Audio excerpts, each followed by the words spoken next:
27-year-old Phil Hart is the current Australian Playgirl Man of the Year. He was in Newcastle today, clothes on, to make the magazine search for centrefolds. Australian Playgirl is the equivalent for women of Playboy magazine. According to its distributors, Playgirl is the largest selling women's entertainment magazine real in the skills world, rather than laying around in a magazine, building credibility. You might laugh, but they tell me there's big money for men who want to take their clothes off for the camera. Over the years, Penthouse and Playboy and the centrefolds that they've had is people seem to think that they're just bimbos or they can't relate to anybody and they're just laying around in a magazine, and we're trying to get away from that a little bit. I don't particularly like to be labelled as being someone that just lays around in a magazine. I like them to think that I have some sort of brains.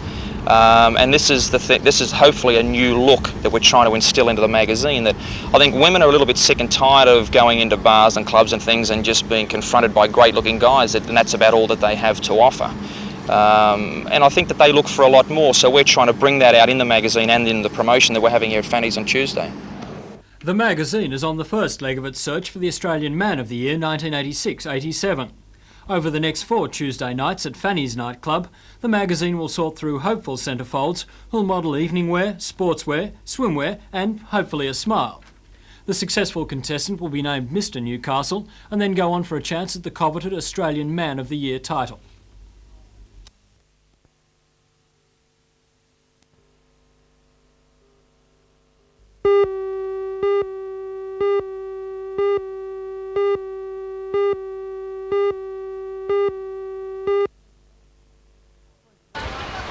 "29 members of the Macquarie District Women's Soccer Association left the International Sports Centre today at the start of a 24-day tour of the United States. The players aged between 14 and 34 will play more than a dozen games, mainly in California.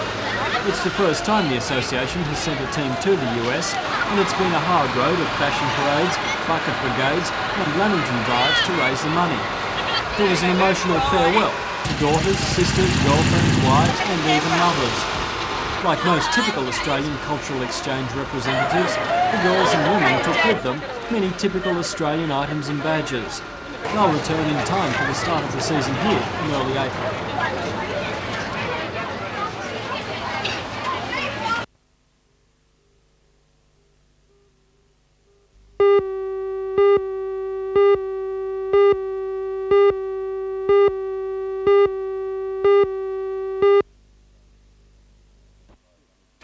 She gets prize money if she runs first back. It's fifth. Right. I think it's 28,000 for the fifth horse. So it's money back for running fifth, virtually, isn't it? Yeah. Cliff, from what you've decided to do, you must have been very pleased with her 2 second placings.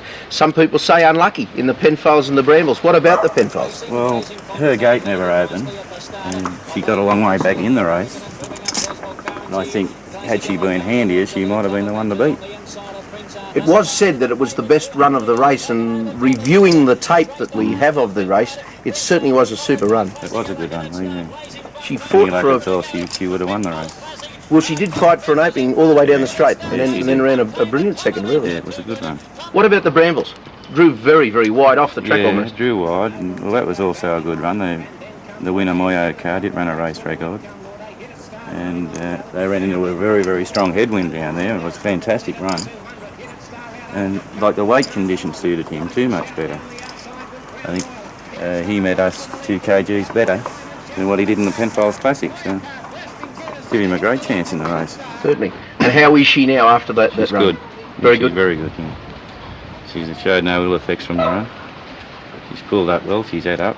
So we can't see any reason why we shouldn't pay the late entry fee. Exactly. Are you going to give her a run between now and the 22nd? No. So she'll be freshened up and be at Rosehill on the big day. She will be, yeah.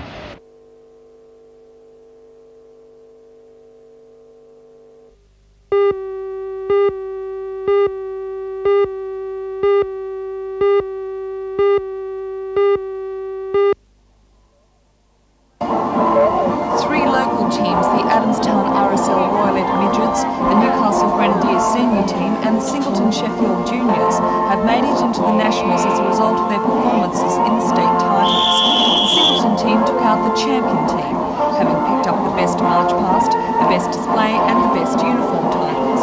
In the senior section, the Newcastle Grenadiers had the best uniforms, and the Adamstown Midgets came in second place for both the march past and the uniform section. The local marchers competed against 9 other teams from all over the state.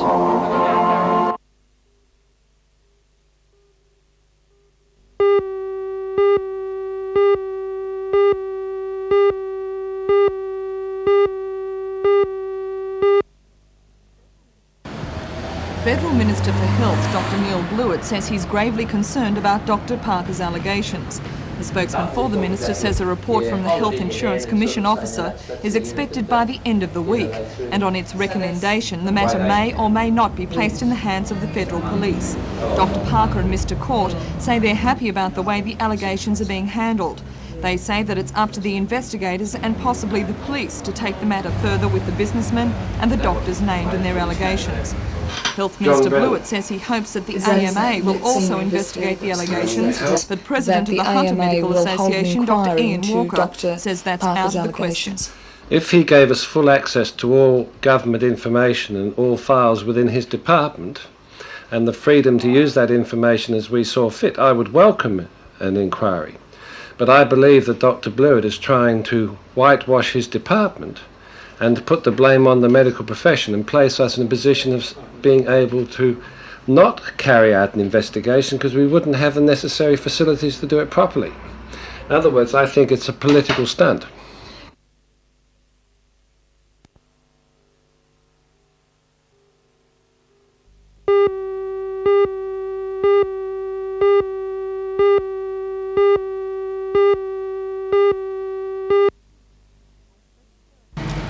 At present, there are 2 routes proposed in the 1983 Environmental Impact Study from Killingworth to north of Minmai.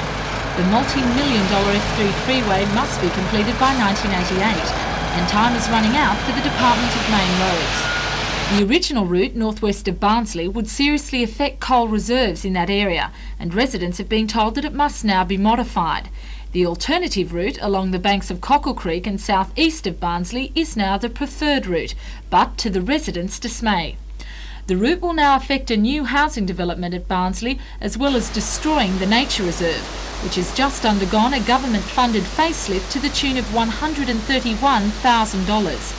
President of the Sugarloaf Valley Neighbourhood Advancement Group, Dan Richardson, says they're still in shock at the suddenness of the decision. Like I say, it was all a surprise to everyone. Everyone was resigned to the fact that it was going up through Holmesville, and there you have it. Now all of a sudden, this new one. We can see that they've got to get the coal out and all this sort of thing at this point, but there must be another way. There's got to be. In a 1975 environmental impact study, a third route has been proposed, but seems to have gone unnoticed by the DMR. The third proposal is west of the 2 existing routes and would run along the eastern side of the Sugarloaf Range. According to Councillor Kevin Evans, this route would direct the freeway away from residential areas and avoid the vast coal reserves. Councillor Evans plans to resubmit the proposal to the Lake Macquarie Council and says he is surprised that it has not already come under consideration by the DMR. For reasons best known to themselves, they have done, to my knowledge, no study of it. It would travel over extinct or worked out coal mines. It would be well away from any residential areas. A spokesman for the Department of Main Roads head office in Sydney said that not a lot was known about the third alternative submitted in the 1975 EIS, and at this stage it was not a preferred route. Meanwhile, comments from residents in the Lake Macquarie area who will be affected by construction of the new freeway are now being called for in preparation for this year's EIS, which will be released in May.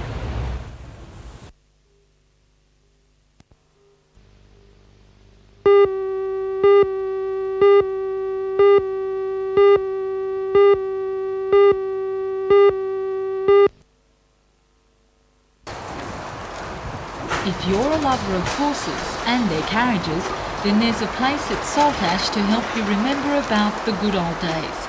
At Oakvale Farm, owner Jeff Sanson is collecting pieces of the past to share with everyone. And the pride of the collection is this Cobb & Co carriage. It's been completely restored to its former glory and is the only one running in the region. The first carriages of this kind arrived in Australia in the late 1800s from America. The coach was to play a major part in Australia's transportation future. The first one in New South Wales began operating at Bathurst in 1862, and this particular carriage ran from Walgett to Canandle. Jeff says there's a lot of painstaking work behind the restoration process. There is many long, hard hours and hard years actually in restoring these to their former glory. As usually they're very dilapidated because of the years. You know, most of them are 100-year-old and this type of thing. But it's a very interesting thing to be able to put these back how they were originally. And have you taken them back from scratch, part by part? Some we have. We've taken them right back from scratch. Some we was fortunate to get them in fairly good condition. Two other carriages have also come under tender loving care. In their time, the Blue Abbot buggy and the Gentleman's Angus carriage were showpieces as well as practical vehicles, reliant on a steady rein and horsepower. And according to the young trainer of the animals on the farm, it's a bit different to turning an ignition key. Well, we break them in rough first, and then you've got to train them to the roads and that. Takes a lot of work. You've got to teach them to go where you want them to go, whistle them up, get them going.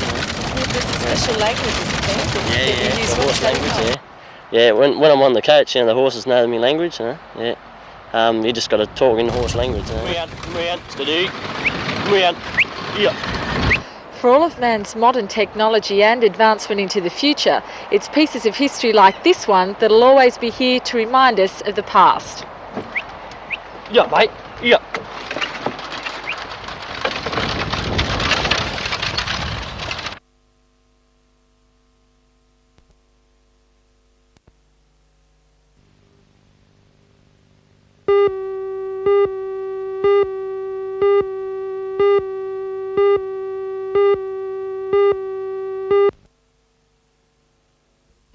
The Girl Guides Association may have a rather old-fashioned image in the eyes of some, but its popularity is as great as ever, with 30,000 members in New South Wales and a waiting list of 10,000 girls hoping to join. 1,200 girls aged between 13 and 15 from around the state will spend just over a week at Lake Liddell learning to fend for themselves. They do all their own cooking in their patrols of 5 girls. And the rest of the time they will have the opportunity to go on bus trips of the surrounding area to the places of interest. They'll be involved in what we call wide games, and they're given a list of things that they go out into the bush and search for things and make things, which makes them aware of the bush that is around them, how to live in it. They will have time to meet girls from the other regions, and this is the basic reason for the muster, is to bring them together from all over the state.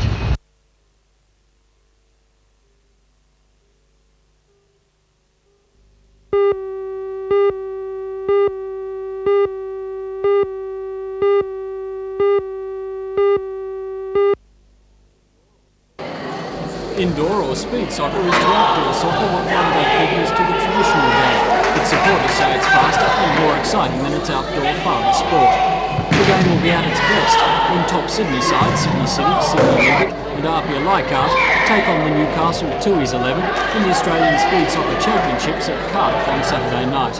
Here's some of the NSL sides are bringing up their top players. Farina is coming, Grant Lee, Raskopoulos, Marshall Soper, Darren Stewart, one of the local boys, with Simon Brandt. And with the 3 teams we've got, Sydney City, Leichhardt and Sydney Olympic, we'll have some of the best outdoor players in Australia assembled for the first time to play in an indoor tournament of this magnitude. Local NSL side Rosebud United were invited to take part, but declined because they play Canberra in the Prime Minister's Cup on Sunday. That shouldn't deter local fans though. Of the 30 players, 15 are present or past Newcastle players, including Simon Brandt and Darren Stewart from last year's Rosebud side, and controversial Socceroo Marshall Soper. It's certainly an impressive build for a night of soccer, but Ken Kaiser says this is just the start. The NSL at present is looking into indoor soccer, and they're looking at using the American rules, and they're the rules we use here. Our centre's based on the American entertainment sport, and we're quite sure that by next October the NSL and us hope to get together to run a tournament which will take in all the NSL sides.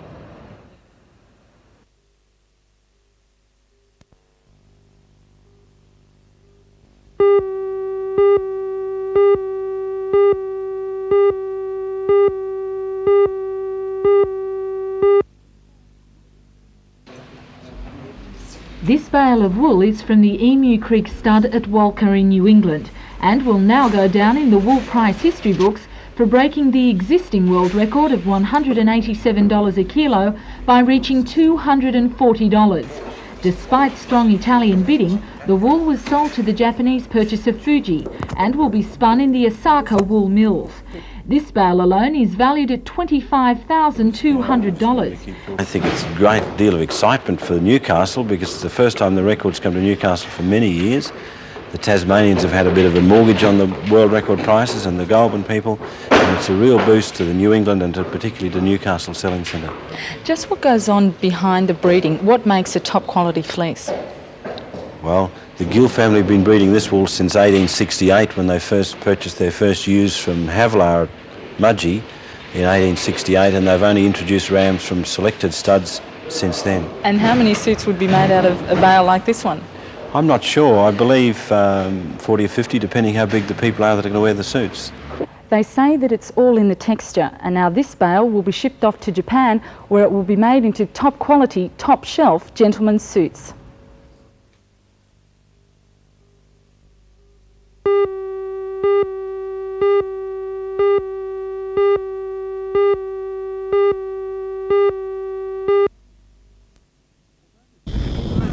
Although this paddock at Dungog was far from an ideal polo pitch, it couldn't stop these men from showing off the skills that have made them two of the sport's leading players. Dungog grazier Jamie Mackay is Australia's top-ranked player. His practice partner, 19-year-old Martin Gonzalez, one of Argentina's most promising internationals. They'll be joined by others from Argentina, Queensland, the Upper Hunter, the state's northwest and the local area for the tournament, which should present this very exciting and exacting sport at its very best. We're going to see perhaps the best Australian players that we can produce, and they'll be playing with Argentine players, which is a great bonus for us. We get the exposure to play with these good players. I feel that the polo this weekend is going to be very good for that reason. Jamie's family have been playing polo and breeding polo ponies for generations. Martin's father, the legendary Dantiel Gonzalez, was a member of the elite, a 10-goal player. To emulate his father is Martin's goal, and in a country where polo is the second most popular sport, behind soccer, that would make him a hero. Well, I hope to get to the top, but it's very difficult because in Argentina we have a lot of competition. There are many polo players, and to get raised up, you have to win, so you have to play really good. The polo action at Tabble Creek, just south of Dungog, gets underway at 1 o'clock tomorrow and Sunday.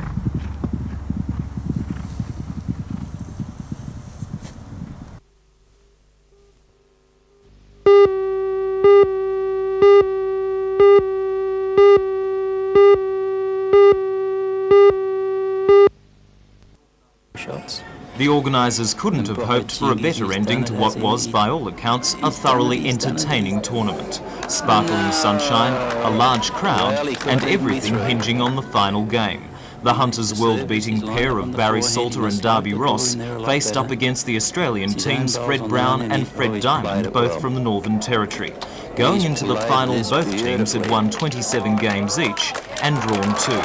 It turned out to be the Northern Territory's day, with Brown and Diamond winning 20 shots to 17. With close action like that, the organisers will be looking hard at holding the tournament again next year.